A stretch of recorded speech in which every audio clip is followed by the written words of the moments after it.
ನಮಸ್ಕಾರ. GTV news ಕನ್ನಡಕ್ಕೆ ಸ್ವಾಗತ. ನಾನು ನಿಮ್ಮ ವೆಂಕಟೇಶ್.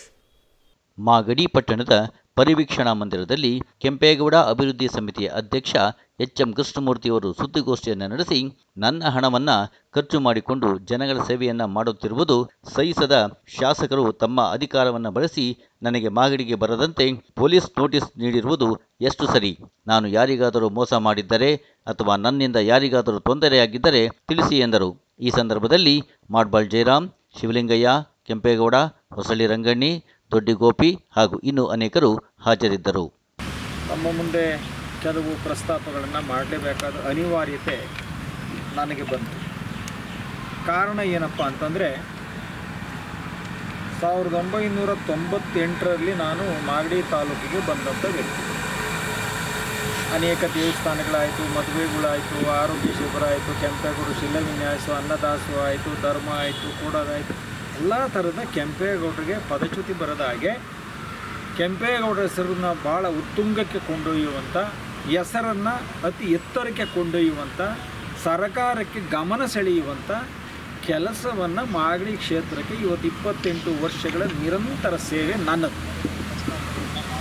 ಅದರಲ್ಲಿ ಯಾರ್ದು ಬೇಡಿಕೆ ಆಗಲಿ ಅಥವಾ ಕೃಷ್ಣಮೂರ್ತಿಯ ತೊಂದರೆ ಆಗಿದೆ ಅಂತ ಆಗಲಿ ಅಥವಾ ಏನೋ ಇಲ್ಲಿ ಒಂದು ಸಮಸ್ಯೆ ಇದೆ ಅಂತ ಹೇಳಿ ಇಲ್ಲಿವರೆಗೂ ಮಾಗಡಿ ತಾಲೂಕಿನಲ್ಲಿ ಯಾರೂ ಸಹ ನನಗೆ ಹೇಳಿಲ್ಲ.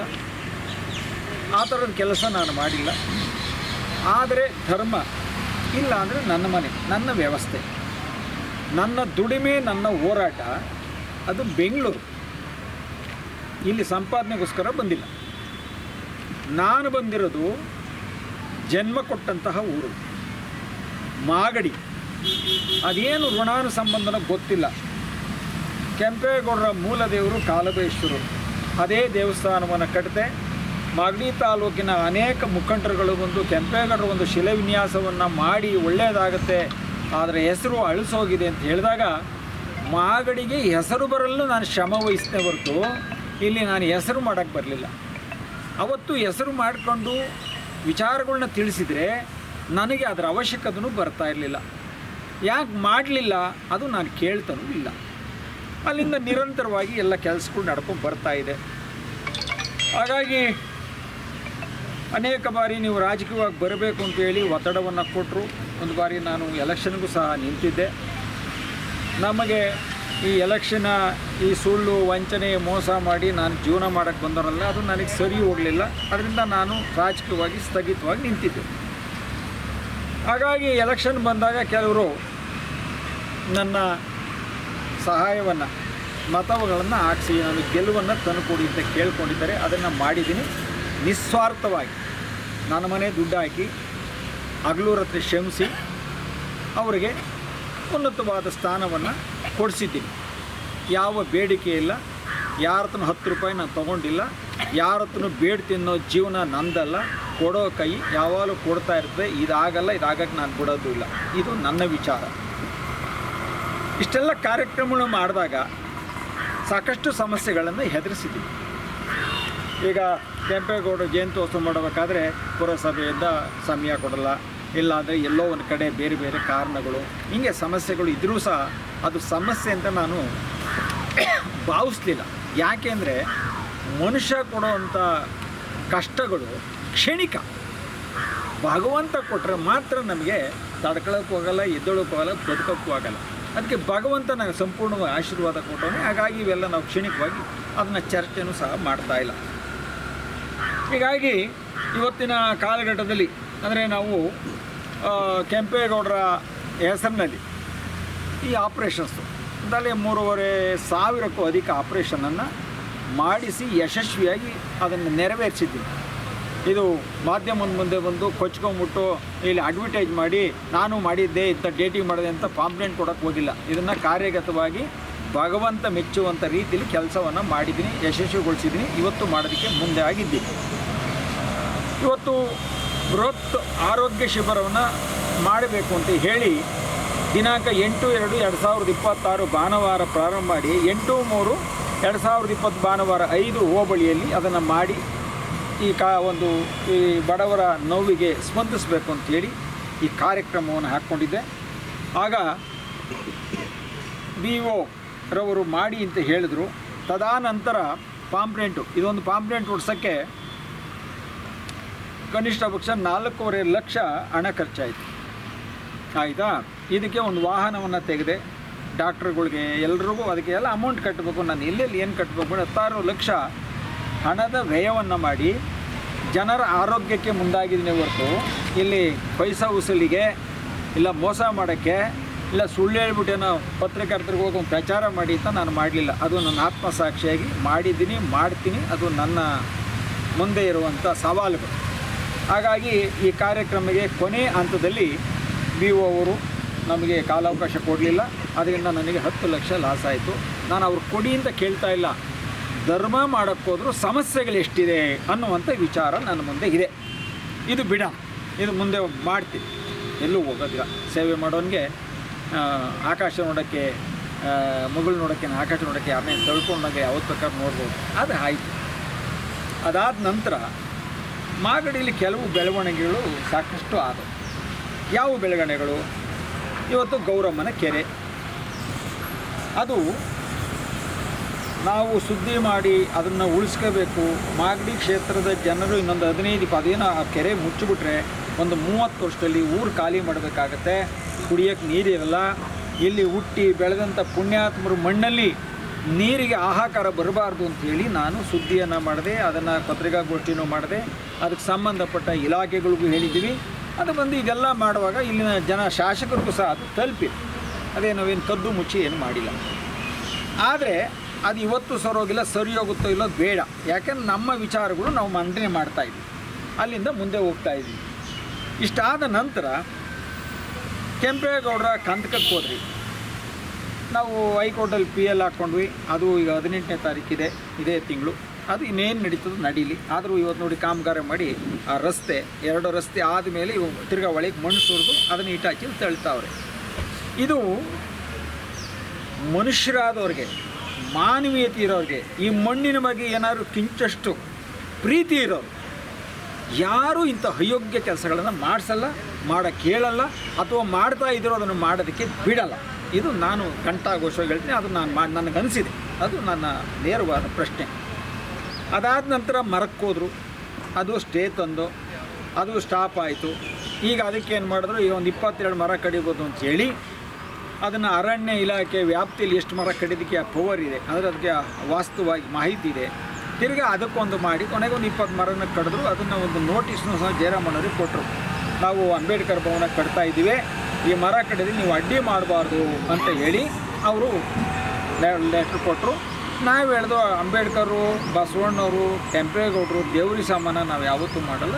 ಒಳ್ಳೆ ಕೆಲಸ ನೀವು ಮಾಡಿ, ಬಟ್ ಜಾಗ ಬದಲಾವಣೆ ಮಾಡೋದು, ಯಾವುದನ್ನ ಮಾಡೋಕ್ಕೋಗಿ ಯಾವುದೋ ಸುಳ್ಳು ಹೇಳಿ ನೀವು ಮಾಡೋ ತಪ್ಪಿಗೆ ಇನ್ನೊಬ್ಬರ ಮೇಲೆ ದೂರ ಹೊರಿಸಬಾರ್ದು ಅನ್ನೋದು ನಮ್ಮ ಸ್ಪಷ್ಟವಾದ ಸಂದೇಶ ಆಗಿತ್ತು. ಅದು ಒಂದು ಕಡೆ ಅದು ಆಯಿತು, ಮಾಡ್ತಾಯಿದ್ದೀವಿ. ಈಗ ಏನಾಗಿದೆ, ನಾವೊಂದು ಪ್ರತಿಭಟನೆಯನ್ನು ಮಾಡಬೇಕು. ಯಾಕೆ ಮಾಡಬೇಕು? ಇಲ್ಲಿಯವರೆಗೂ ಮಾಗಡಿಯಲ್ಲಿ ಯಾವ್ಯಾವ ಕಾಮಗಾರಿಗಳು ಆಗಿದೆ, ಇಲ್ಲಿಯವರೆಗೂ ಒಂದೇ ಒಂದು ಸರ್ಕಾರದ ಬಂದಂಥ ಹಣದ ಖರ್ಚು ವೆಚ್ಚಗಳನ್ನು ಇಲ್ಲಿವರೆಗೂ ಯಾವುದೇ ಒಂದು ನಾಮಫಲಕವನ್ನು ಹಾಕಲಿಲ್ಲ. ಮತ್ತು ಯಾರೇ ಕೇಳಿದ್ರು ಕೆಲಸಗಾರರು ಬಿಟ್ಟರೆ ಒಬ್ಬ ಇಂಜಿನಿಯರ್ ಅಲ್ಲ, ಕಾಂಟ್ರಾಕ್ಟರ್ ಅಲ್ಲ, ಮತ್ತು ರಾಜಕಾರಣ ಕೇಳೋಂಗಿಲ್ಲ. ಯಾಕಂದರೆ ಅವರೆಲ್ಲೂ ಸಿಕ್ಕಲ್ಲ. ಇದು ಗಾಳಿ ಸುದ್ದಿ ಯಾಕೆ ಕೂತಿದೆ. ನಾವು ಇವೆಲ್ಲ ವಿಷಯವನ್ನು ತಿಳಿದು ಒಂದು ಶಾಂತಿಯ ಈ ಒಂದು ಮಣ್ಣಲ್ಲಿ ಏನಾದರೂ ಮಾಡಬೇಕಲ್ಲ, ಈ ಸತ್ಯ ಹೊರಗಡೆ ಬರಬೇಕಲ್ಲ. ಆವಾಗ ಏನು ಮಾಡಿದ್ವಿ, ನಾವು RTIಗೆ ಹಾಕ್ಕೊಂಡ್ವಿ. 6 ತಿಂಗಳಾಗಿದೆ, ಇಲ್ಲಿವರೆಗೂ ಮಾಗಡಿ ತಾಲೂಕಿನ ಅಧಿಕಾರಿಗಳು ಒಂದು RTIಯಲ್ಲಿ ಒಂದೇ ಒಂದು ಲೆಟ್ರನ್ನು ಕೊಟ್ಟಿಲ್ಲ. ಯಾರನ್ನು ಕೇಳಬೇಕು? ಅಧಿಕಾರಿಗಳನ್ನೇ ಕೇಳಬೇಕು, ಬೇರೆ ಯಾರನ್ನು ಕೇಳೋಕ್ಕಿದೆ? ಆವಾಗ ನಾವು ಪ್ರಶ್ನೆಯನ್ನು ಮಾಡ್ತಾಯಿದ್ದೀವಿ. ಅದಕ್ಕೆ ಯಾತಕ್ಕೆ ಈ ಥರ ಮಾಡ್ತೀರಿ ಅಂತ ಪ್ರಶ್ನೆ ಬಂದಾಗ, ಇಲ್ಲ ನೀವು ಅಧಿಕಾರಿಗಳಿಗೆಲ್ಲ ಕೇಳ್ತೀರಿ, ನೀವು ಕೇಳಬಾರ್ದು, ಅವರೇನೋ ಅಭಿವೃದ್ಧಿ ಮಾಡ್ತಾರೆ, ಅವ್ರು ಮಾಡ್ತಾರೆ, ನೀವು ಯಾಕೆ ಅಡ್ಡ ಬರ್ತೀರಿ? ಅಡ್ಡ ಯಾರು ಬಂದಿದ್ದಾರೆ? ಹಾಳಾಗೋದನ್ನ ಉದ್ಧಾರ ಮಾಡು, ಅಭಿವೃದ್ಧಿ ಮಾಡು ಅಂತ ಕೇಳ್ತಾ ಇದ್ದು, ನಿಮ್ಮನ್ನ ಹಾಳು ಮಾಡೋಕ್ಕೆ ಯಾರೂ ಬಂದಿಲ್ಲ. ಈಗ ಮಾತು ಹತ್ರ ಹೇಳ್ತೀರಿ, ಇಲ್ಲ ನಾನು ಅಭಿವೃದ್ಧಿ ಮಾಡ್ತೀನಿ ಅಂತ. ಹಂಗಾರೆ ನಾವೇನು ಹಾಳು ಮಾಡೋಕ್ಕೆ ಬಂದಿದ್ದೀವಾ? ಇಲ್ಲ ನಿಮ್ಮವ್ರಿಗೇನೋ ಪಾಲು ಕೇಳಕ್ಕೆ ಬಂದಿದ್ದೀವಾ? ಇಲ್ಲ ನಮ್ಮ ಹೆಂಡ್ರ ಮಕ್ಕಳಿಗೇನೋ ಸೈಟ್ ಕೇಳಕ್ಕೆ ಬಂದಿದ್ದೀವಾ? ಕೋಟ್ಗಟ್ಟಲೆ ಹಣ ಖರ್ಚು ಮಾಡ್ಕೊಂಡು ನಾನು ಮಾಗಡಿ ತಲೆ ನಾನು ಋಣ ತೀಸ್ಕೊತಾ ಇದ್ದೀನಿ ಹೊರತು ಏನು ನನ್ನ ಸ್ವಾರ್ಥ ಇಲ್ದಿರ ಋಣ ತೀಸ್ಕೊತಾ ಇದ್ದೀನಿ ನಾನು ಹುಟ್ಟಿದ ಮಣ್ಣಿಗೆ ಅಂದರೆ ನಿಮಗೇನು ಕಷ್ಟ? ಇದು ನೀವು ಮಾಡ್ತಾರ ಸರಿ ಇದೆಯಾ? ಪ್ರಶ್ನೆ ಮಾಡಿದ್ರಿ, ಇದೆಲ್ಲ ಆಯಿತು, ಇದೇನು ಆರಂಭ ಅಲ್ಲ, ಅಂತ್ಯನೂ ಅಲ್ಲ. ಅದು ಮುಂದಿನ ದಿನಗಳಲ್ಲಿ ಅಲ್ಲವನೇ ಒಬ್ಬ ಎಲ್ಲರನ್ನೂ ಆಡಿಸಿ ಅಲ್ಲಿ ಕಳಿಸೋ ಭಗವಂತ ಅವನೇ ಅವ್ನು ಮಾಡ್ತಾನೆ. ಧರ್ಮವಾಗಿ ನಾವು ಇರಬೇಕು, ಈ ಮಣ್ಣಿಗೆ ಒಂದು ದೊಡ್ಡ ಗೌರವ ತಂದು ಕೊಡಬೇಕು. ಅದು ಮಾಡ್ತೀವಿ, ಮುಂದೇನು ಮಾಡ್ತಾಯಿರ್ತೀವಿ. ಅದು ಯಾರೂ ತಡೆಯೋಕ್ಕಾಗಲ್ಲ. ಯಾಕಂದರೆ ಯಾರ್ದಾದ್ರೂ ಭಿಕ್ಷೆ ಮಾಡಿಕೊಂಡು ಇವನ ಹತ್ರ ಹೋಗಿ ಏನೋ ಭಿಕ್ಷೆ ಮಾಡಿ ಕೊಡಪ್ಪ ನಾನು ಮಾಡ್ತೀನಿ ಸರ್ಕಾರದಲ್ಲಿ ಇವನು ಏನಾದ್ರು ಅಧಿಕಾರ ಚಲಾಯಿಸ್ಕೊಂಡು ನಾವು ಯಾರ ಹತ್ರ ಹೋಗೇ ಇಲ್ಲ. ಅದು ಧರ್ಮದ ಕೆಲಸ ನಡ್ಕೊಂಡು ಹೋಗ್ತದೆ. ಈಗ 18/6/2026 ಗುರುವಾರ ಬೆಳಗ್ಗೆ 10:33ಕ್ಕೆ ಕೆಂಪೇಗೌಡ ಅಭಿವೃದ್ಧಿ ಸಮಿತಿ ರೈತ ಬಾಂಧವರು ಎಲ್ಲರೂ ಸೇರಿ ತಹಸೀಲ್ದಾರ್ ಆಫೀಸ್ ಮುಂದೆಗಡೆ ಒಂದು ಪ್ರತಿಭಟನೆಯನ್ನು ಮಾಡಿ ಸರ್ಕಾರಕ್ಕೆ ವರದಿ ಕೊಡುವಂಥ ಕೆಲಸ. ಏನು ಕೆಲಸ? ಮಾಗಡಿ ತಾಲೂಕು ಆಫೀಸು ಅದೇ ಜಾಗದಲ್ಲಿ ಉಳಿಸ್ಕೋಬೇಕು. ನಾನು ಬಂದಲ್ಲಿ ಏನು ಬೆಳಗ್ಗೆನು ಚೀಟಿ ಬರ್ಕೊಂಡು ಇಲ್ಲ ಪಾಣಿಗೆ ತೊಗೊಂಡು ಏನು ಕೊಂಡಿಸ್ಬೇಕಾಗಿಲ್ಲ. ಮಾಗಡಿ ಜನರ ಏಳಿಗೆಗೆ ಅವರ ಶ್ರಮಕ್ಕೆ ದೂರ ಮಾಡಿದ್ರೆ ಶ್ರಮ ಆಗುತ್ತೆ ಅನ್ನೋದು ಒಂದು ಕಾರಣ. ಅದು ಎಲ್ರಿಗೂ ಉಪಯುಕ್ತವಾಗಲಿ ಅಂತ ಅದು ಒಂದಾಯ್ತಾ. ಎರಡನೇದು, ಈ ನಮ್ಮ ಮಾಗಡಿಲಿ ಫಲವತ್ತಾದ ಮಣ್ಣು, ಬೆಳೆಗಳು ಸಾಕಷ್ಟು ಒಳ್ಳೆ ಬೆಳೆ ಬರ್ತದೆ. ಕುರಿ ಮೇಕೆ ಇರ್ಬೋದು, ಸೊಪ್ಪು ಇರ್ಬೋದು, ಹಣ್ಣುಗಳು ಇರ್ಬೋದು, ತರಕಾರಿ ಇರ್ಬೋದು, ಎಲ್ಲ ಬರ್ತದೆ. ಅವ್ರಿಗೆ ಇಲ್ಲಿವರೆಗೂ ಒಂದು ಮಾರ್ಕೆಟ್ ಮಾಡಿದ್ದೀರಾ? ಎಷ್ಟು ವರ್ಷ ಆಯಿತು? ಕರ್ಣ ಉದಿಯಾಗಿ 80 ವರ್ಷ ಆಗೋಯ್ತಲ್ಲಪ್ಪ. ಸ್ವಾತಂತ್ರ್ಯ ಬಂದು 80 ವರ್ಷ ಆದರೂ ನೀವು ಇವತ್ತು ತರಕಾರಿಲಿ ಆ ಮೂಲೆಯಲ್ಲಿ ಬುಡದಲ್ಲಿ ಆ ರೋಡಲ್ಲಿ ರಸ್ತೆಯಲ್ಲಿ ಗಲೀಜಲ್ಲಿ ನಿಂತ್ಕೊಂಡು ಜೀವನ ಮಾಡ್ತಾರಲ್ಲ, ಅವ್ರಿಗೇನಾದ್ರು ಒಂದು ನೆಲೆ ಮಾಡು ಅಂತ ಕೇಳೋದು ನಮ್ಮ ತಪ್ಪಲ್ಲ. ನೀವು ಮಲಗಿದ್ರಿ ಎಚ್ಚೆತ್ಕೊಂಡು ಆ ಬಡವರಿಗೆ ಒಳ್ಳೇದು ಮಾಡಿ ಅಂತ ನಾವು ಕೇಳ್ತಾ ಇದ್ದೀವಿ. ಎರಡನೇ ಬೇಡಿಕೆನಾ? ಮೂರನೇ ಬೇಡಿಕೆ, ಈ ಒಂದು ಬೆಳೆದಂಥ ಕುರಿ ಮೇಕೆ ಕೋಳಿಗಳನ್ನು ಇವತ್ತು ಮಾಗಡಿ ಟೌನಲ್ಲಿ ಮಾಡ್ತಾಯಿದ್ರು. ಅದು ವ್ಯವಸ್ಥಿತವಾಗಿ ಏನೇನೋ ಸಮಸ್ಯೆಗಳಾಗಿದೆ. ಇದನ್ನು ಬದಲಾವಣೆ ಜಾಗ ಮಾಡಿದ್ದಾರೆ. ಎಲ್ಲಿಗೆ? ಬೆಂಗಳೂರಿಗೆ ಹೋಗೋ ರೋಡಲ್ಲಿ ನಮ್ಮ ರಂಗನಾಥ ಸ್ವಾಮಿಯ ಒಂದು ಆರ್ಚ್ ಇದೆ, ಅದರ ಬುಡದಲ್ಲಿ ಕುರಿ ಮೇಕೆದು ಮಾಡಿದ್ದಾರೆ. ಅದು ಪರಿಸ್ಥಿತಿ ಹೆಂಗಿದೆ ಅಂದರೆ, ಒಂದು ಡಬಲ್ ರೋಡಲ್ಲಿ ಒಂದು ರೋಡಲ್ಲಿ ವೆಹಿಕಲ್ ನಿಲ್ಲಿಸ್ತಾರೆ. ಅದರ ಪಕ್ಕದಲ್ಲಿ ಬೆಂಗಳೂರಿಂದ ಬರೋ ಗಾಡಿ ಕುಣಗುಲ್ ಕಡೆ ಬರೋ ಅದರಲ್ಲೇ ಬರಬೇಕು, ಮತ್ತು ಮಾಗಡಿಯಿಂದ ಹೋಗೋ ಗಾಡಿನೂ ಅದರಲ್ಲೇ ಹೋಗಬೇಕು. ಒಂದು ಅಡ್ಡ ಬಂದರೆ ಒಂದೊಂದು ಗಂಟೆ ರೋಡ್ ಜಾಮ್ ಆಗ್ತದೆ. ಆಮೇಲೆ ಮೊನ್ನೆ ನಾನು ಅಲ್ಲಿ ಹೋಗಿದ್ದಾಗ ಎಲ್ಲ ಓಡಿ ಬಂದರು, ಅಣ್ಣ ನಮ್ಮ ಕೈ ಕಾಲೆಲ್ಲ ತುಳಿದು ಎಲ್ಲ ಕುರಿ ಮೇಕೆ ಎಲ್ಲ ಮಿದ್ದಬಿಟ್ಟು ನಮ್ಮ ಜೀವನನೇ ಹಾಳಾಗ್ಬಿಡ್ತಕ್ಕಣ್ಣ, ಏನಾದರೂ ಮಾಡ್ರಣ್ಣ, ನಾವು ಬಡವರಣ್ಣ, ರೈತರಣ್ಣ, ಇದೇನೂ ಮಾಡಲಿಲ್ಲ ಅಂದರೆ ಮತ್ತು ಏನರಣ್ಣ ಇಷ್ಟೆಲ್ಲ ಧರ್ಮ ಮಾಡಿ ಏನು ಸಾಧನೆ ಮಾಡ್ತೀರಿ ಅಂತೇಳಿ ಅವರ ಹಂಬಲ. ಅದನ್ನು ನಾನಲ್ಲೇ ಟೆಲಿಕಾಸ್ಟ್ ಮಾಡಿದ್ದೀನಿ, ನಾನಲ್ಲ, ಆ ಜನಗಳು ಆ ಗೋಲ್ಡ್ನ ಅದನ್ನು ಟೆಲಿಕಾಸ್ಟ್ ಮಾಡಿದ್ದೀನಿ. ಅವ್ರಿಗೆ ಒಂದು 3 ಎಕರೆ ಎಲ್ಲಾದರೂ ಒಂದು ಜಾಗ ಮಾಡಿ, ನಾವೇನು ಟೌನಲ್ಲಿ ಮಾಡಿ ಇಲ್ಲ ನಿಮ್ಮ ಜಾಗದಲ್ಲಿ ಮಾಡಿ ಅಂತ ನಾವು ಕೇಳ್ತಾ ಇಲ್ಲ. ಸರ್ಕಾರದ ಹಣ ಕೋಟಿಗಟ್ಟಲೆ ತತ್ತಿರಲ್ಲ, ಆ ಹಣದಲ್ಲಿ ಒಂದು ಸೂಕ್ತವಾದಂಥ ಒಂದು ಮಾರುಕಟ್ಟೆ ಮಾಡಿ ಕೋಳಿ ಮೇಕೆ ಕುರಿಗಳು ಮಾರೋಕ್ಕೆ ಒಂದು ಜಾಗ ಮಾಡಿ ಕೇಳಿ. 4ನೇದು ಗೌರಮ್ಮನ ಕೆರೆ, ಸಾಕಷ್ಟು ಹಣ ವ್ಯಯ ಆಗಿದೆ. ಈಗ 29 ಎಕರೆ ಇರುವಂಥ ಕೆರೆ ಇವತ್ತು ಸುಮಾರು ಒಂದು 10 ಎಕರೆಗೆ ಬಂದಿದೆ. ಹೇಳ್ದಾಗೆಲ್ಲ ಇನ್ನೂ ಈಡು ಕಟ್ಕೊಂಡು 20 ಅಡಿ 15 ಅಡಿ ಒಳಗೆ ಬಂದು 1 ಎಕರೆ 2 ಎಕರೆ ಒಳಗೆ ತತ್ತಾನೇ ಇದ್ದೀರೇ ಹೊರತು ನೀವು ಹೊರವಲಿಕ್ಕೆ ಇಲ್ಲಿವರೆಗೂ ನೀವು ಒಂದು ಸರ್ವೆ ಮಾಡಲಿಲ್ಲ, ಒಂದು ಬಾಂಧ್ಗ ಮಾಡಲಿಲ್ಲ, ಅದಕ್ಕೊಂದು ಕಾಂಪೌಂಡ್ ಹಾಕಲಿಲ್ಲ. ಓಡಾಡೋ ಜಾಗಕ್ಕೆ ಎಲ್ಲಿ ಚೆನ್ನಾಗಾಯ್ತೋ ಅಲ್ಲೊಂದು ಬೇಲಿ ಹಾಕ್ತೀರಿ, ಅದಕ್ಕೆ ಬಿಲ್ ಮಾಡ್ತೀರಿ, ಅಭಿವೃದ್ಧಿ ಹೆಸರು ಹೇಳ್ತೀರಿ. ಅದರಿಂದ ಅಭಿವೃದ್ಧಿ ಆಗಿದೆಯಾ? ಖಂಡಿತ ಇಲ್ಲ. ಇದನ್ನು ನಾನು ಗಂಟಾಘೋಷವಾಗಿ ಯಾವತ್ತು ಬೇಕಾದ್ರೂ ಹೇಳ್ತೀನಿ. ಅದಕ್ಕೆ ನಾನು ಬದ್ಧನಾಗೋ ಇದ್ದೀನಿ. ಸತ್ಯ ಹೇಳೋಕ್ಕೆ ಯಾರಿಗೂ ಹೆದರಬೇಕು ಅವಶ್ಯಕತೆ ನನಗಿಲ್ಲ. ಇದು 4ನೇದು. 5ನೇದು, ಇವಾಗ ಮಂಚಿನ ಬೆಲೆ ಅಂದರೆ ನಮ್ಮ ತಿಪ್ಕೊಂಡೊಳ್ಳಿಯಿಂದ ಮಂಚಿನ ಬೆಲೆ ನೀರು ಬರ್ತಾಯಿದೆ, ಅದು ಕಲ್ಮಶ ನೀರು. ಆಮೇಲೆ ನಮ್ಮ ಹಿರಿಯರಂಥ ಕೆಂಪೇಗೌಡರು ಹೇಳಿದ್ರು ಎಲ್ಲ ಬಗಡ ಬರ್ತಾಯಿದ್ರು, ಕುಡಿಯೋಕ್ಕೂ ಆಗಲ್ಲ, ಈ ಥರ ಆಗಿದೆ ಪರಿಸ್ಥಿತಿ ಅಂತ. ಇದನ್ನು ಸರ್ಕಾರದ ಗಮನಕ್ಕೆ ತಂದು ಒಂದು ಉತ್ತಮವಾದ ಕುಡಿಯುವ ನೀರಿನ ವ್ಯವಸ್ಥೆಯನ್ನು ಮಾಡಲಿ ಸರ್ಕಾರ ಅನ್ನೋದು ನಮ್ಮ ವಿಚಾರ. ನಾವು ಇಲ್ಲಿ ಬಾಲಕೃಷ್ಣವ್ರು ಯಾಕೆ ಮಾಡಿಲ್ಲ, ನಾವು ಯಾಕೆ ಕೇಳ್ತಾ ಇದ್ದೀವಿ ಅಂತ ನಾವು ಮಾಡಿಲ್ಲ. ಒಂದು ಹಕ್ಕನ್ನು ಸರ್ಕಾರಕ್ಕೆ ಕೊಡುವಂಥ ಕೆಲಸ ನಾವು ಮಾಡ್ತಾಯಿದ್ದೀವಿ. 6ನೇದು, ಇವತ್ತು ನಮ್ಮ ಮಾಗಡಿ ಇಷ್ಟು ವರ್ಷ ಆಗಿದೆ. ಇಂಥ ಪುಣ್ಯ ಭೂಮಿಯಲ್ಲಿ ಕಾರ್ಮಿಕರಿಗೆ ಒಂದೇ ಒಂದು ಯಾವುದಾದ್ರು ಉದ್ಯೋಗ ಮಾಡೋಂಥ ಜಾಗ ಮಾಡಿದ್ದೀರಾ? ಕೈಗಾರಿಕೆ ಮಾಡಿದ್ದೀರಾ? ಇಲ್ಲ. ಯಾಕೆ ಮಾಡಲಿಲ್ಲ ಸ್ವಾಮಿ? ನೀವು ಸಾಯೋರು ಸಾಯ್ತಾ ಇರಲಿ, ನೀವು ಬದುಕೋರು ಬದುಕ್ತಾ ಇರಿ. ಕೇಳಿದ್ರೆ ಮಾತ್ರ ಪ್ರಶ್ನೆ ನಿಮಗೆ ಒಂಥರ ಕಾಣ್ತದೆ, ಹೌದಾ? ಇದು ನಮ್ಮ ಪ್ರಶ್ನೆ. ನಿಮ್ಗೆ ಹೆಂಗೆ ಅನಿಸ್ತಾ ಗೊತ್ತಿಲ್ಲ. ನಾವು ನೇರವಾಗಿ ಇರೋದಂತ ನೇರವಾಗಿ ಹೇಳೋದಕ್ಕೆ ಯಾವತ್ತೂ ಎದೆಗೊಂದಿಲ್ಲ, ಅದು ನೇರವಾಗಿ ತಿಳಿಸ್ತೀವಿ. ಹಾಗೆ ಬಕರು ಸಾಗಾವಳಿ, ರೈತರಿಗೆ ಅಕ್ರಮಗೊಳಿಸುವಂಥ ಸಾಗಾವಳಿ, ಯಾವ ಒಂದು ಕೆಲಸಗಳು ಆಗ್ತಾಯಿಲ್ಲ. ಅದನ್ನು ಕೆಲವು ಅದಕ್ಕೆ ಸಂಬಂಧಪಟ್ಟರು ಆಗಿದೆ ಅಂತಾರೆ, ಕೆಲವು ಜನ ಆಗಿಲ್ಲ ಅನ್ನೋ ಕೂಗು ಜಾಸ್ತಿ ಇದೆ. ಅದನ್ನು ರೈತರಿಗೆ ಮಾಡಿಕೊಡಿ. ಮತ್ತು ಬಿಡದಿ ಆ ಕೊಂಚಗಾರನಹಳ್ಳಿ ರೈತರದು ಸಮಸ್ಯೆ ಇದೆ. ರೈತರು ಜಮೀನು ತಗೋವಂಥದ್ದು. ರೈತರೇ ದೇಶದ ಬೆನ್ನೆಲುಬು ಅಂತೇಳಿ, ದೇಶದ ಬೆನ್ನೆಲುಬಾಗಿ ನಿಂತು ಎಲ್ಲ ಪ್ರತಿಭಟನೆ ಎಲ್ಲವನ್ನು ಮಾಡುವಂಥ ನೀವುಗಳು ರೈತರಿಗೆ ಒಂದು ಆದ್ಯತೆನ ಕೊಡಿ. ಅವ್ರಿಗೆ ಆ ಭೂಮಿ ಕಿತ್ಕೊಂಡ್ರೆ ಕಣ್ಣೀರು ಶಾಪ ಇರ್ತದೆ. ಆ ಜಮೀನನ್ನು ಅವ್ರಿಗೆ ಬಿಟ್ಟರೆ ಅದರಲ್ಲೇ ಸುಖ, ನೆಮ್ಮದಿ, ಶಾಂತಿ, ಆ ಬದುಕ್ತವರ ಊರಲ್ಲಿ ಅವರು ಕಣ್ಣು ಮುಚ್ಕೊಂಡು ಮಲಗೋದಕ್ಕೆ ಅವ್ರಿಗೊಂದು ಅವಕಾಶ ಮಾಡಿಕೊಡಿ ಅನ್ನೋದು ನಮ್ಮ ಬೇಡಿಕೆಯಾಗಿತ್ತು. ಆಮೇಲೆ ಕೂಟ್ಕಲ್ಲು ಹೋಬಳಿ ಕಲ್ಲುಗುಡಿದಂಥ ಪ್ರಶವಾಗಿ ಕೃಷಿ ಕುಡಿಯುವ ನೀರು ಯಾವುದೇ ಜಲ ಮೂಲಗಳಿಲ್ಲದ ಕಾವೇರಿ ಜಲಾಶಯದಿಂದ ಈ ಹೋಬಳಿ ಕಾವೇರಿ ನೀರು ಹರಿಸಲು ಸರ್ಕಾರ ಅಗತ್ಯ ಕ್ರಮ ಕೈಗೊಳ್ಳಬೇಕೆಂದು ಒತ್ತಾಯ. ಇದು ತಾಲೂಕಿಗೆ ಏನೇನು ಅನಾನುಕೂಲಗಳಿದೆ ಅದಕ್ಕೆ ಒಂದು ಒತ್ತಾಯ. ನಮ್ಮಿಂದ ಈ ಥರ ಮಾಡಿದ್ರೆ ಒಂದು ಅನುಕೂಲ ಆಗುತ್ತೆ. ಆಯಿತು. ಸ್ವಾತಂತ್ರ್ಯ ಬಂದು 80 ವರ್ಷ ಕಳೆದರೂ ತಾಲೂಕು ಹಿಂದುಳಿದ ಜೀವಂತ ಸಾಕ್ಷಿಯಾಗಿದೆ. ಇಡೀ ರಾಜ್ಯಕ್ಕೆ 224 ಕ್ಷೇತ್ರಗಳು ಅಭಿವೃದ್ಧಿ. ಬಿಜಾಪುರ, ಕಲಬುರಗಿ, ರಾಯಚೂರು, ಬಳ್ಳಾರಿ ಇವೆಲ್ಲ ಕಡೆ ಅಭಿವೃದ್ಧಿ ಆಗ್ತಾಯಿದೆ. ಈ ಕೂಗಳದೇ ಇರುವಂಥ ಈ ಬೆಂಗಳೂರು ಕರೆದಂಥ ಮಾಗಡಿ ಹಿಂದುಳಿದ ಜಿಲ್ಲೆ ಯಾಕಾಯಿತು? ಯಾರು ಮಾಡಿದ್ರು? ನಾವೆಲ್ಲ ಮಾಡಿದ್ವಾ? ಯಾರು ಮಾಡೋದು ಸ್ವಾಮಿ?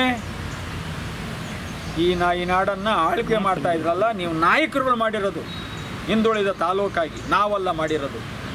ಅದನ್ನು ಕೇಳಬಾರ್ದಾ? ಅದನ್ನು ಕೇಳಿದ್ದೀವಿ. ಆಮೇಲೆ ಕೆಂಪೇಗೌಡರ ಕೋಟೆ ಸುತ್ತಲ ಇತಿಹಾಸ ಕಂದಕವನ್ನು ಮುಚ್ತಾನೇ ಇದ್ದೀರಿ. ಒಂದೊಂದಿನ ಹಾಸಿಗೆ, ಮಣ್ಣು, ಕಟ್ಟಡ ಹೊಡೆದಿದ್ದು, ಕಲ್ಲು, ಮಣ್ಣು ಹಾಕೊಂಡು 3 ಭಾಗ ಆಗೋದು. ಇನ್ನೊಂದು ಭಾಗಕ್ಕೆ 1.5 ವರ್ಷ ನಾನು ಶ್ರಮ ಪಡ್ತಾಯಿದ್ದೀನಿ.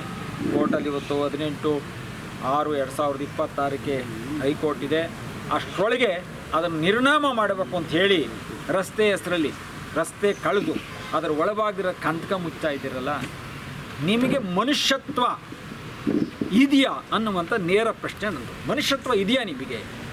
ಈ ಮಣ್ಣಿನ ಬಗ್ಗೆ, ಕೆಂಪೇಗೌಡರ ಬಗ್ಗೆ, ಕೆಂಪೇಗೌಡರ ನಾಡಿನ ಬಗ್ಗೆ ಇಲ್ಲ. ಇದು ನಿಮಗೆ ಸರಿ ಅಂತ ಅನಿಸ್ಬೋದು, ಆದರೆ ಯಾರಿಗೂ ಇದು ಸರಿ ಅಂತ ಅನಿಸಿಲ್ಲ. ಇದನ್ನು ನಾವು ಪ್ರಶ್ನೆ ಮಾಡ್ತಾ ಇದ್ದೀವಿ ಅಷ್ಟೇ. ಹಾಗೆ ಮಾಗಡಿ ಹೃದಯ ಭಾಗದಲ್ಲೂ ಅಮೂಲ್ಯವಾದ ಭೂಮಿಯನ್ನು ಕಾಂಗ್ರೆಸ್ ಭವನ ಟ್ರಸ್ಟ್ಗೆ ನೀಡಿರುವುದು ಹಿಂಪಡೆಯಬೇಕು. ಈಗ ನಿಮ್ಮ ಸರ್ಕಾರಗಳು ಬಂದಾಗ ನಿಮಗೆ ಬೇಕಾದ ಜನಗಳ್ನ ಜಾಗಗಳನ್ನೆಲ್ಲ 40 ರೂಪಾಯಿ, 48, 50 ರೂಪಾಯಿಗೆ ನೀವೆಲ್ಲ ಎಷ್ಟೆಷ್ಟು ಬೇಕು ಅಷ್ಟು ತೊಗೊಂಬಿಟ್ರೆ ಕೊಡಿ, ಎಲ್ಲರಿಗೂ ಕೊಡಿ ಸ್ವಾಮಿ. ಇವಾಗ ಕೆಂಪೇಗೌಡರಿಗೋಸ್ಕರ ನಾನು 1 ಎಕರೆ ಜಾಗ ಕೇಳಿದ್ದೀನಿ, ದುಡ್ಡು ಕಟ್ತೀನಿ, ಕೊಡಿ. ನನಗಲ್ಲ, ನನಗೇನು ಬೇಡ, ಕೊಡಿ, ಜಾಗ ಕೊಡಿ. ದೊಡ್ಡ ಒಂದು ಉದ್ಯಾನವನ ಮಾಡ್ತೀನಿ. ಬಂದಂಥ ಪುಣ್ಯಾತರು ಒಂದು ನಳ್ಳಲ್ಲಿ ಮಲಗಿಬಿಟ್ಟು ಯಾರೋ ಪುಣ್ಯಾತ್ಮ ಕಟ್ಟಿದಪ್ಪ ತಂಡಿಗಿದ್ದೀವಿ ಅಂತ ಹೇಳ್ತಾರಲ್ಲ, ನಮ್ಗೆ ಅಷ್ಟು ಆ ಸಂತೋಷ ಸಾಕು. ಇನ್ನೇನು ಹಣ ಕೀರ್ತಿ ನಮಗೇನು ಹೊಂಚ್ಕೊಂಡು ಬಂದಿಲ್ಲ. ಇದೆಲ್ಲ ನಮ್ಮ ಹಕ್ಕನ್ನು ನಾವು ಬೇಡಿಕೆ ಇಟ್ಟಿದ್ದೀವಿ. ಹಾಗೆ ತಾಲೂಕು ಕೆರೆಕಟ್ಟೆ ಕಲ್ಯಾಣಿ ರಾಜಾರೋಷ ಮುಚ್ಚುತ್ತಿರುವ ವಿರುದ್ಧ ಸರ್ಕಾರ ಕಠಿಣ ಕ್ರಮ ಕೈಗೊಳ್ಳಬೇಕು. ನಿಮ್ಮ ಕೇಳಿದ್ರೆ ನಮಗೆ ಗೊತ್ತಿಲ್ಲ ಅಂತೀರಿ, ಅವನು ಕೇಳಿದ್ರೆ ಗೊತ್ತೇ ಇಲ್ಲ ಅಂತೀರಿ, ಅಧಿಕಾರಿಗಳನ್ನು ನಾನಿರಲಿಲ್ಲ ಅಂತೀರಿ, ಅವನು ಕುದುಕೆಗೆ ಬಂದಾಗ ಅವ್ನು ಟ್ರಾನ್ಸ್ಫರ್ ಮಾಡ್ಕೊತಾನೆ, ಇನ್ನೊಬ್ಬತನ ನನಗೆ ಗೊತ್ತೇ ಇಲ್ಲ ಅಂತಾನೆ. ಈ ಥರ ಮಾಡ್ಕೊಂಡು ಹೋದರೆ ಮಾಗಡಿ ಅಭಿವೃದ್ಧಿ ಆಗುತ್ತಾ? ಇದು ನಾವು ಕೇಳ್ತಾ ಇರುವಂಥ ಬೇಡಿಕೆಗಳನ್ನು, ಪ್ರಶ್ನೆಗಳನ್ನು ಇಲ್ಲಿ ಮುಂದೆ ಇಟ್ಟಿದ್ದೀವಿ. ಆಮೇಲೆ ಪಟ್ಟಣದ ಕೋಟೆ ಅಭಿವೃದ್ಧಿ ಹೆಸರಿನ ನಡೀತಿರೋ ಕಾಮಗಾರಿ ಹಣ ದುರುಪಯೋಗದ ಬಗ್ಗೆ ತನಿಖೆ ಆಗಬೇಕು. ಅಷ್ಟು ಬತ್ತು ಇಷ್ಟು ಬತ್ತು ಅಂತ ಹೇಳ್ತೀರಿ. ಕೆಂಪೇಗೌಡರ ಕೋಟೆಯ ಕಂದಕದ ಭಾಗದ ಕಂದಕಕ್ಕೆ ನೀವು KCBಯಿಂದ 75 ಲಕ್ಷ ಹಣ ತಗೊಂಡ್ರಲ್ಲ, ದೇವ್ರ ಹೆಸರಲ್ಲಿ. ಯಾವ ದೇವರು? ಇಲ್ಲ ದೆವ್ವನ ಇಲ್ಲ ಅವೆರಡು ಹೆಸರು ಹೇಳ್ಕೊಂಡು ಪಿಚಾಜಿಗಳು ತಿಂದ್ವ ಇವು ಹಣನ? ಇದು ನಾವು ನೇರವಾಗಿ ಮಾಡಿದಾಗ ನಿಮ್ಗೆ ಉರಿ ಆಯ್ತದೆ. ಆದರೆ ತೆರಿಗೆ ಹಣನ ರಾಜಾರುಷಗೆ ಇಂಡಿ ಬೂಸ ತಿನ್ನಂಗೆ ಕುಡ್ದು ಮನೆ ಕಾತಾ ಇದ್ದೀರಲ್ಲ, ನೋಡಿದವ್ರಿಗೆ ಹೊಟ್ಟೆ ಉರಿ ಅಲ್ವಾ? ಕೇಳೋದು ಬೇಡವಾ? ಇದು ನಮ್ಮ ಇವತ್ತಿನ ಈ ಒಂದು ನಾವು ಪ್ರತಿಭಟನೆಗೆ ಇವತ್ತು ಪೊಲೀಸ್ ಠಾಣೆಯಿಂದ ಅನುಮತಿಯನ್ನು ಕೊಟ್ಟಿದ್ದರು, ಬರವಣಿಗೆ ಕೊಟ್ಟಿರಲಿಲ್ಲ, ಸಹಿ ಹಾಕಿ ನಮಗೆ ಕೊಟ್ಟಿದ್ದಾರೆ. ಈಗ ಈ ಕಾರ್ಯಕ್ರಮವನ್ನು ಮಾಡಬಾರ್ದು, ಇದಕ್ಕೆ ಮೇಲಿನ ಅಧಿಕಾರಿಗಳು ಇಲ್ಲಿನ ವ್ಯವಸ್ಥೆ ನಮ್ಗೆ ಯಾಕೋ ಅನುಕೂಲಕರವಾಗಿಲ್ಲ, ಅದಕ್ಕೋಸ್ಕರ ಇದನ್ನು ಮಾಡಬಾರ್ದು, ಪ್ರತಿಭಟನೆ ಮಾಡಬಾರ್ದು ಅಂತ ಹೇಳಿ ಪೊಲೀಸ್ ಇಲಾಖೆ ನಮಗೆ ಒಂದು ವಿಷಯವನ್ನು ಗಮನಕ್ಕೆ ತಂದಿದ್ದಾರೆ. ಅವರು ಬೇಡಿಕೆಯನ್ನು ನಾವು ನೇರವಾಗಿ ಲಿಖಿತದಲ್ಲಿ ಕೊಡ್ತೀವಿ, ಕಾರಣ ಕೊಡ್ತೀವಿ ಅಂತ ಹೇಳಿದ್ದಾರೆ. ಅದರ ಉದ್ದೇಶ ಅನ್ನೋದು ನಾವು ಬಂದರೆ ಇಲ್ಲಿ ದುಂಬಿ ಆಗುತ್ತೆ, ಗಲಾಟೆ ಆಗುತ್ತೆ, ಎರಡು ಕಡೆ ಕ್ಲಾಶ್ ಆಗುತ್ತೆ, ಏನೋ ಇಲ್ಲಿ ಒಂದು ಆಗುತ್ತೆ ಅಂತ, 30 ವರ್ಷದಿಂದ ಆಗಿದ್ದು ಇವತ್ತು ಆಗುತ್ತೆ ಅಂತ. ಅಥವಾ ನಾವು ಕೆಟ್ಟವರಾಗಿದ್ದರೆ ಈ ಕೆಟ್ಟವ್ರ ಜೊತೆಯಲ್ಲಿ ಇಟ್ಕೊಂಡು ಬದುಕೋರಲ್ಲ, ನೀವು ಉತ್ತಮ್ರಾ? ಹಾಂ, ಕೆಟ್ಟವ್ರು ನಿಕ್ಕೊಂಡು ಬದುಕಿರಲ್ಲ ಸ್ವಾಮಿ, ನೀವು ಉತ್ತಮ್ರಾ? ಹೇಳೋದಕ್ಕೆ ಆತ್ಮಸಾಕ್ಷಿನೂ ಇರಬೇಕು, ಅದು ಒಂದು ಭಾಗ. ಇವತ್ತು ಕೊನೆ ಹಂತಕ್ಕೆ ಬರೋಣ. ಇವತ್ತು ಅರ್ಜಿದಾರರು ಶ್ರೀ ಗಜೇಂದ್ರ ಕುಮಾರ್ CSC 290 ಮಾಗಡಿ ಪೊಲೀಸ್ ಠಾಣೆ, ಬೆಂಗಳೂರು ದಕ್ಷಿಣ ಜಿಲ್ಲೆ. ಇವರು ನಮಗೊಂದು ನೋಟಿಸನ್ನು ಕೊಡ್ತಾರೆ. ಅಂದರೆ ನನ್ನಿಂದ ಮಾಗಡಿ ಟೌನಿಗೆ ಬಂದು ಹೋಗುತ್ತಿದ್ದು ನೀವು ಬಂದಾಗಲ್ಲ ಜನರಲ್ಲಿ ಗೊಂದಲ ಸೃಷ್ಟಿ ಮಾಡಿ ಯಾವುದೇ ಸೂಕ್ತ ದಾಖಲೆಗಳು ಸಾಕ್ಷ್ಯಾಧಾರಗಳು ಇಲ್ಲದೆ ಪತ್ರಿಕಾಗೋಷ್ಠಿ ಕರೆದು ರಾಜಕೀಯ ದ್ವೇಷದಿಂದ ಹಾಗೂ ಮಾಗಡಿ ಕ್ಷೇತ್ರದಲ್ಲಿ ರಾಜಕೀಯ ಬಲಿಷ್ಠಗೊಳಿಸಲು ಯೋಚಿಸಿ ಪ್ರತಿವಾದಿಯ ಸ್ಥಳೀಯ ಶಾಸಕರ ವಿರುದ್ಧ ಹಾಗೂ ಶಾಸಕರು ಕೈಗೊಂಡ ಸರ್ಕಾರದ ಅಭಿವೃದ್ಧಿ ಕಾಮಗಾರಿಗಳ ವಿರುದ್ಧ ಪ್ರಚೋದನಕಾರಿ ಪತ್ರಿಕಾ ಹೇಳಿಕೆಯನ್ನು ನೀಡುತ್ತಾ ಸ್ಥಳೀಯ ಶಾಸಕರ ಬೆಂಬಲಿಗರಿಗೂ ಹಾಗೂ ನಿಮ್ಮ ಬೆಂಬಲಿಗರಿಗೂ ಸಾಮಾಜಿಕ ಜಾಲತಾಣದಲ್ಲಿ ವಿವಾದಗಳನ್ನು ಎಬ್ಬಿಸಿ ಗೊಂದಲ ಉಂಟು ಮಾಡುತ್ತಿರುವುದು ತಿಳಿದು ಬಂದಿರುತ್ತದೆ. ಯಾವ ಗೊಂದಲ ಆಗಿದೆ, ಯಾರು ಬಂದಿದ್ರು, ಯಾರು ಕೇಳಿದ್ರು, ಏನೂ ಇಲ್ಲ. ಯಾವಾಗ ಒಂದು ಸರಿ ಮಾತಾಡಿದ್ರು, ಭಜನೆ ಮಂಡಲವ್ರು ಮಾತಾಡಿದ್ರು, ಅದಕ್ಕೆ ನಾನು ಮಾತಾಡಲೇ ಇಲ್ಲ, ಅದು ಮುಗಿದು. ಇನ್ನು ಮುಂದಕ್ಕೆ ಇದರಿಂದ ಸದರಿ ಆಸಾಮಿಯು ಮುಂದಿನ ದಿನಗಳಲ್ಲಿ ಯಾವುದೇ ಕಾನೂನು ಬಾಹಿರ ಚಟುವಟಿಕೆಗಳಲ್ಲಿ ಭಾಗಿಯಾಗಿ ಸಾರ್ವಜನಿಕ ಶಾಂತಿ ಭಂಗವನ್ನುಂಟು ಮಾಡುವ ಸಾಧ್ಯತೆ ಇದ್ದು ದುರ್ವರ್ತನೆ ತೋರುವುದಲ್ಲದೆ ಇವರುಗಳಿಂದ ಸೂಕ್ಷ್ಮ ಮುಚ್ಚಳಿಗೆ ಬರೆಸಬೇಕೆಂದು ಅರ್ಜಿಯಲ್ಲಿ ಸಲ್ಲಿಸಿರುತ್ತಾರೆ. ಅಂದರೆ ನಾಳೆ ನಾವು ರಾಮನಗರದ SP ಅವ್ರ ಹತ್ರ ಹೋಗಿ ನಾವು ಒಂದು 2 ಲಕ್ಷದ ಬಾಂಡನ್ನು ಕೊಡಬೇಕು. ಬಾಂಡ್ ಒಂದು ಶೂರಿಟಿ. ಇದು ಕಾನೂನಿಗೆ ನಾವು ತಲೆ ಬಾಗ್ತೀವಿ. ಯಾಕಂದರೆ ತಪ್ಪು ಮಾಡಿಲ್ಲ ಅಂದರೆ ನಮಗೇನಾದರೂ ಅವಶ್ಯಕತೆ ಇಲ್ಲ, ಯಾರು ಕರೆದ್ರೂ ಹೋಗ್ತೀವಿ, ಅದನ್ನು ಆ ವಿಷಯವನ್ನು ಸಂಕ್ಷಿಪ್ತವಾಗಿ ಅವ್ರಿಗೆ ತಿಳಿಸ್ತೀವಿ. ಇನ್ನೂ ನ್ಯಾಯ ಧರ್ಮ ಇನ್ನೂ ಸತ್ತಿಲ್ಲ, ಎಲ್ಲರೂ ಮನುಷ್ಯರೇ. ಯಾರೋ ಒಬ್ಬ ಸ್ವಾರ್ಥಕ್ಕೋಸ್ಕರ ಎಲ್ಲವನ್ನ ಧರ್ಮನ ಸಾಯಿಸೋದಕ್ಕೆ ಯಾರೂ ಮುಂದೆ ಆಗೋದಿಲ್ಲ. ಹಾಗಾಗಿ ಅಲ್ಲಿ ನಾವು ಅರ್ಜಿದಾರರು ನಿಮ್ಮ ವಿರುದ್ಧ ವಿಚಾರಣೆ ಕೈಗೊಂಡು ನಿಮ್ಮಿಂದ 1 ವರ್ಷ ಅವಧಿಗೆ 2 ಲಕ್ಷ ರೂಗಳ ಮುಚ್ಚಳಿಗೆ ಹಾಗೂ ಅಷ್ಟೇ ಮೊತ್ತದ ಒಬ್ಬ ಗಣ್ಯ ವ್ಯಕ್ತಿಯ ಜಾಮೀನನ್ನು ಏಕೆ ಪಡೆಯಬಾರದು ಎಂದು ಕಾರಣ ಕೇಳುವ ಆದೇಶ ಮಾಡಿದೆ. ಆಯಿತು, ಅದನ್ನು ನಾಳೆ ಹೋಗ್ತಾ ಇದ್ದೀವಿ, ಅದು ಏನಾಗುತ್ತೆ ನೋಡೋಣ. ಅದು ಅದೇ ಅದಕ್ಕೋಸ್ಕರ ಈಗ ನಮ್ಮಿಂದ ಶಾಂತಿ ಭಂಗವಾಗಿದೆಯಾ, ಧರ್ಮ ಆಗಿದೆಯಾ, ಅನಾನುಕೂಲ ಆಗಿದೆಯಾ, ಅಥವಾ ಅಧರ್ಮನ ರಾಜಾರೋಷವಾಗಿ ನಡೀತಾ ಇದ್ದರು ಕಣ್ಣು ಮುಚ್ಚಿ ಕುಂತ್ಕೊಳ್ಳುವಂಥ ಸನ್ನಿವೇಶ ನಮಗೆ ಬಂದಿದೆಯಾ? ಇದು ಭಾಳ ಮುಖ್ಯವಾದ ವಿಚಾರ. ಆದರೆ ಒಂದನ್ನು ಹೇಳ್ತೀನಿ, ಪ್ರಾಮಾಣಿಕರನ್ನು, ನೇರವಾದಿಗಳನ್ನು, ಹಠವಾದಿಗಳನ್ನು, ಸಾಧಕರನ್ನು ತಡೆಯಲಿಕ್ಕೆ ಯಾರಿಂದಲೂ ಸಾಧ್ಯ ಇಲ್ಲ. ಕಾನೂನು ಭಾಳ ದೊಡ್ಡ ಒಂದು ಭಂಡಾರ. ಡಾಕ್ಟರ್ ಅಂಬೇಡ್ಕರ್ ಅವರು ಸಂವಿಧಾನವನ್ನು ಮಾಡಿದಾರಲ್ಲ, ಅದು ಎಲ್ಲರಿಗೂ ನ್ಯಾಯಬದ್ಧವಾದಂಥ ಸಂವಿಧಾನ. ಅದರಲ್ಲಿ ಅಯೋಗ್ಯರಿಗೆ ಕೇಳೋಕ್ಕೆ ಎಷ್ಟು ಹಕ್ಕಿದೆಯೋ ಸರಿಯಾಗಿರೋನ್ ಕೆಳಗೆ 100ರಷ್ಟು ಹಕ್ಕಿದೆ. ಅದರಿಂದ ಹಕ್ಕನ್ನು ನಾವು ಕೇಳೋಂಥ ಶಕ್ತಿ ನಮಗಿದೆ.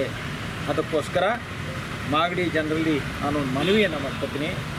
28 ವರ್ಷಗಳಲ್ಲಿ ಯಾರಿಗಾದರೂ ನೋವಾಗಿದ್ದರೆ ಅಥವಾ ನಾವು ಹಣದ ಬೇಡಿಕೆ ಇಟ್ಟಿದ್ರೆ ಅಥವಾ ಯಾರಿಗಾದರೂ ನಿಮಗೆ ಅಸಹಾಯಕ ರೀತಿಯಲ್ಲಿ ಏನಾದರೂ ನಾವು ನಡ್ಕೊಂಡಿದ್ರೆ, ತೊಂದರೆ ಕೊಟ್ಟಿದ್ರೆ, ಜಮೀನು ಕಿತ್ಕೊಂಡಿದ್ರೆ, ಏನಾದರೂ ಆಗಲಿ, ಅದು ವಂಚನೆ ಮಾಡಿ ಕೆಲಸ ಕೊಡ್ತಿದ್ದ ಹಣ ಪಡೆದಿದ್ರೆ, ಯಾವುದಾದ್ರೂ ಒಂದು ಸಣ್ಣ ಸೂಕ್ಷ್ಮವಾದ ಜಾಗ ಇದ್ರೂ ಅದನ್ನು ನೀವು ಮಾಧ್ಯಮದ ಮುಖಾಂತರ ಬರೀರಿ, ತರಿಸ್ಕೊಳ್ಳಿ.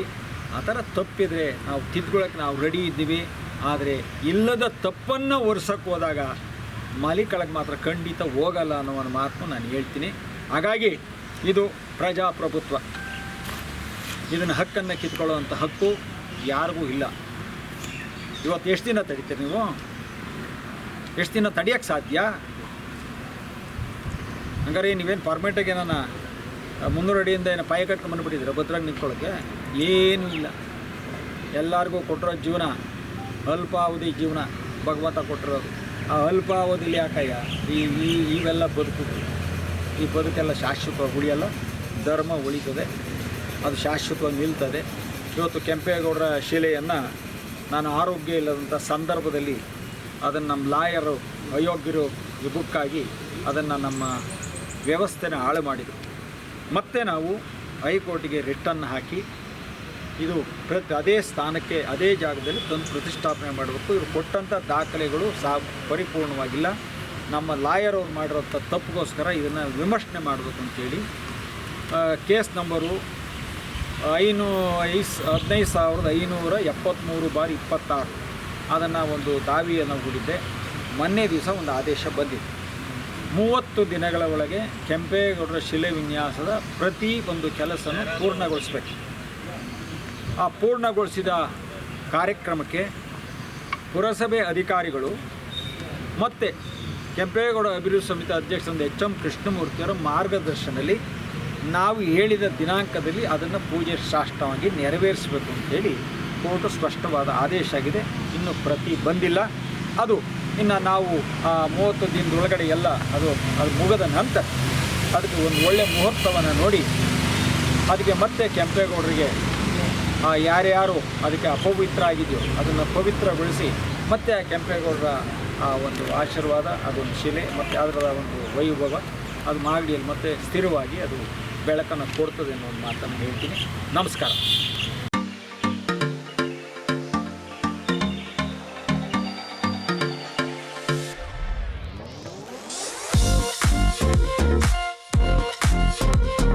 ಇದು ಇವತ್ತಿನ ಮಾಗಡಿಯ ಸುದ್ದಿ ಸಮಾಚಾರ.